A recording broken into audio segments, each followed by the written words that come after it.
The concept in this project is to improve the 177 square feet living environment of Cheung Kong's Montfort in Taipo comprehensively in hygiene, ventilation, space for activity, storage, energy saving, and lighting aspects through applying the concepts of biomimicry, smart materials, and form and movement.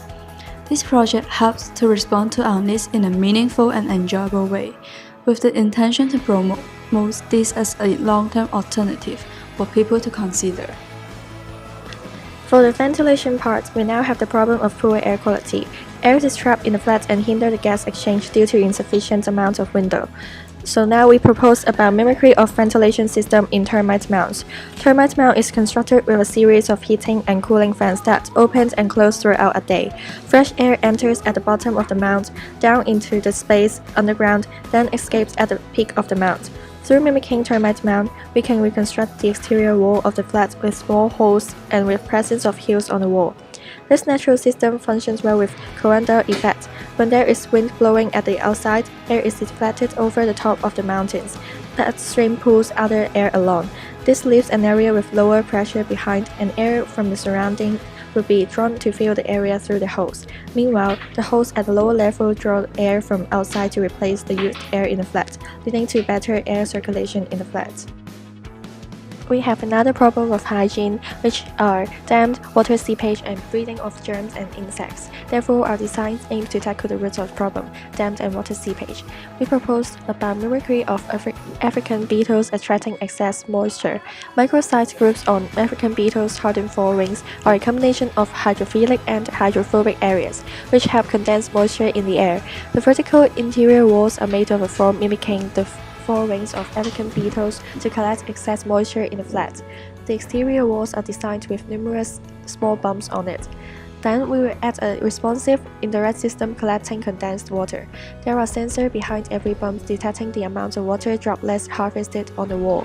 The multiple sensors form a responsive indirect system inside the wall that will send instructions to suck and absorb water, then transport the water collected to disposer, hence keeping the surface of the wall dry.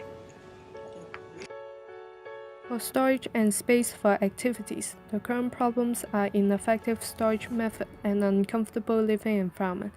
Taking a balance between activity space and storage will be more effective than simply sacrificing the activity space.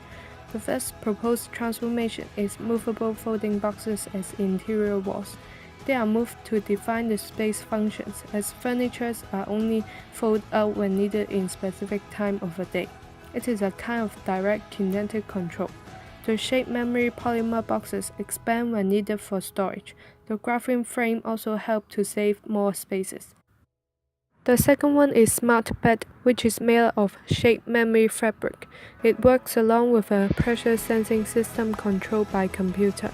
It is a type of indirect responsive kinetic control. For the energy-saving prospect, subdivided flats have low energy efficiency.